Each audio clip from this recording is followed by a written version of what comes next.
वो कोरोना महिमा तो बुद्धि रूपा या देवी सर्वभूतेषु बुद्धि रूपेण संस्थिता नमस्तस्यै नमस्तस्यै नमस्तस्यै नमो नमः। तो बुद्धि रूपा भी है। बस एकदम जल्लादों की बुद्धि फिर गई, दया भाव उदित हुआ कि बेचारा ये छोटा मेरे पर आ गया, हम इसकी हत्या कर रहे हैं। ठीक है, क्यों ना ऐसे करें, इसकी एक उंगली काट देते हैं। उसकी एक उंगली तलवार से काट दी और उस रक्त जो है पूरे तलवार पर लगा दिया, उंगली इसको छोड़ दिया, वहीं पर छोड़ दिया। तो मूर्छित होकर के गिर गया बच्चा। उंगली जब काटी है तो मूर्छा अवस्था में, आपको मालूम है उसी समय पक्षी आए, पक्षी, और अपने पंखों से उसके ऊपर छाया करने लगे। यह है करुणामयी माँ। करुणामयी माँ ने देखा कि मेरा बेटा ऐसी धरती पर पड़ा है, उसकी उंगली कटी है, ये कर्म का फल है, ध्यान से सुन लो। उसके साथ उसके माता पिता मरे हैं, ये कर्म का फल है। वो राजकुमार होते हुए एक दासी उसको ले गई है और एक दासी के पुत्र की भांति पालन हो रहा है, ये कर्म का फल है। नहीं समझे अभी भी? ये तो है कर्म का फल, लेकिन कृपा का फल देखिए, माँ की कृपा क्या होती है ये देखिए। पक्षी हवा छाया कर रहे हैं उसके ऊपर। जल्लाद गए हैं और बोले महाराज हमने उसको मार के दिखा, उसको उंगली भी दिखाई। इधर एक राजा, पड़ोसी राजा था, उसकी कोई संतान नहीं थी और वो भक्त थे माँ के। तो वन में वो रानी भी और राजा भी तप कर रहे हैं, सुन लो, माँ की स्तुति कर रहे थे। माँ तूने सबकी झोलियां भरी हैं, मेरी झोली रिक्त क्यों? वो रानी कह रही, माँ तू तो करुणामयी है, माँ तूने सबकी झोलियां भरी हैं, मेरी झोली खाली क्यों? बस माँ की प्रेरणा हुई। राजा वहां से वहीं पर बैठे, राजा आगे निकले तो क्या देखा, वो छोटा सा बालक मूर्छित अवस्था में पड़ा हुआ। राजा को बड़ा आश्चर्य हुआ, उठाया, देखा ये तो बड़ा अद्भुत बालक है, और रानी की गोदी में रही। रानी रोई रही थी, माँ को बुलाना दे रही थी कि तूने सबकी झोलियां भरी हैं, मेरी झोली रिक्त क्यों है? और उसकी गोदी में बस इतना प्रसन्न हुई। कौन है? बोले ये माँ ने ही दिया है। जिस माँ की तू स्तुति कर रही है, ये उसी करुणामयी माँ ने तुझे दिया। बड़े प्रसन्न हुए, अपने राज्य में ले गए। अब देखिए, जिस दिन से ये बालक राज्य में आया, महाराज उनके राज्य का तो भाग्य खुल गया। वो हमेशा कर देते हैं, किसको जानते हो? उस राजा को जिसका मंत्री धृष्टद्युम्न है। और अब की बार तो कर में बढ़ोतरी होगी। उसने कहा, बोले हमारे यहाँ एक अद्भुत बालक हमें मिला है, प्राप्त हुआ है। बस उस दिन से एक कृष्ण इतना बोला जो उसके कान खड़े हो गए। दृष्ट बुद्धि, दृष्ट बुद्धि जब कर लेने के लिए गया, और जब उसने उस बच्चे के बारे में सुना और देखा, तो देखता ही रह गया, ये तो वही बालक है। और देख लिया उसकी उंगली कटी हुई, बस अब तो मोहर लगी तो वही है। उन जल्लादों ने मेरे साथ धोखा किया है।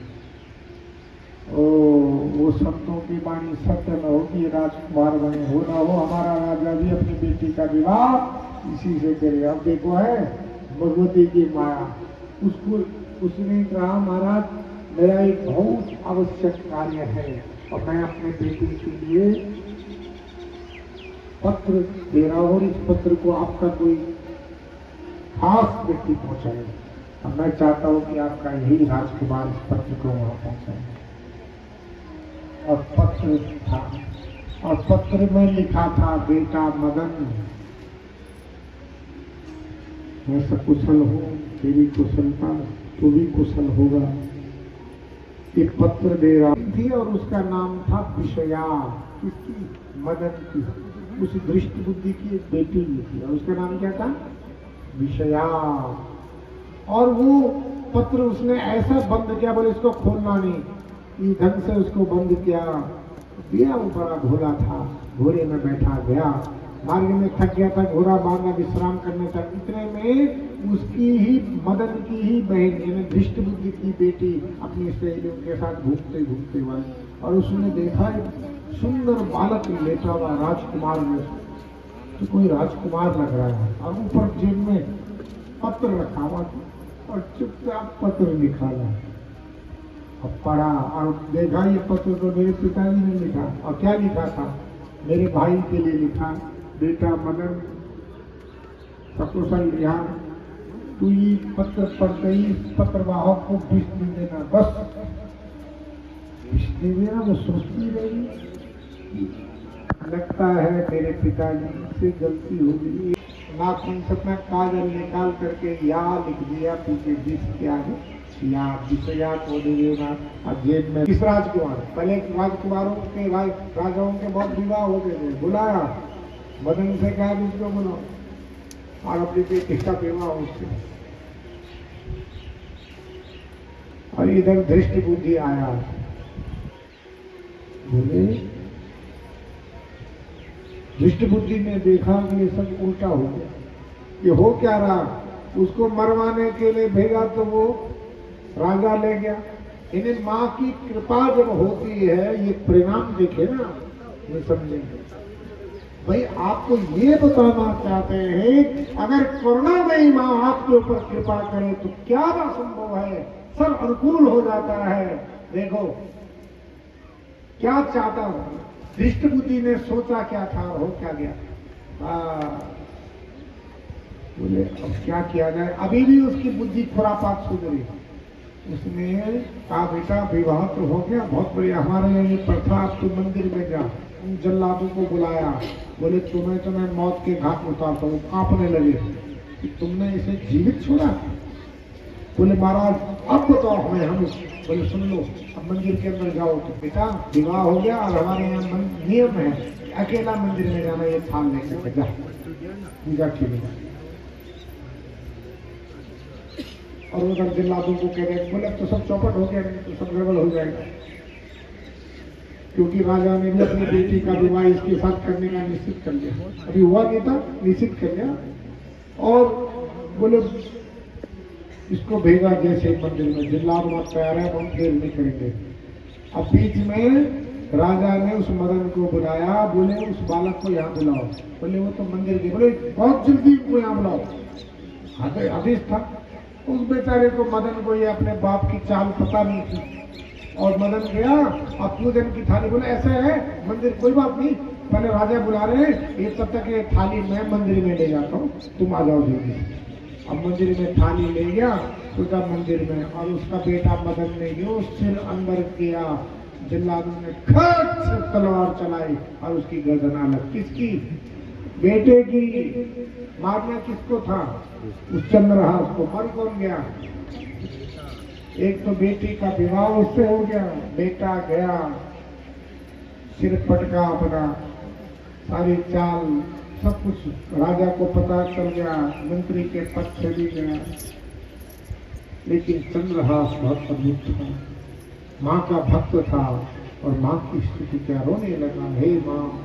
क्योंकि जो माँ का उपासक होता है, करुणामयी माँ हमेशा उसके साथ चलती है, आगे पीछे चारों तरफ। उसका कहीं से कोई बाल बांका नहीं हो सकता है, एक गारंटी है। अगर आप माँ के उपासक हैं, यह अकाट्य सत्य है, लेकिन इतने विश्वास के साथ चलना है। उस माँ के रहते कोई भी कुछ नहीं कर सकता है, चाहे वो कोई हिंसक जीव शेर हो, चाहे वो रीछ हो, चाहे जंगली सुअर हो, चाहे वो जहरीला नाग हो, चाहे अजगर हो, चाहे बिच्छू हो, कोई भी जीव जंतु कीड़ा मकोड़ा तुम्हारा कुछ भी नहीं बिगाड़ सकता। मनुष्य की बात तो छोड़ो।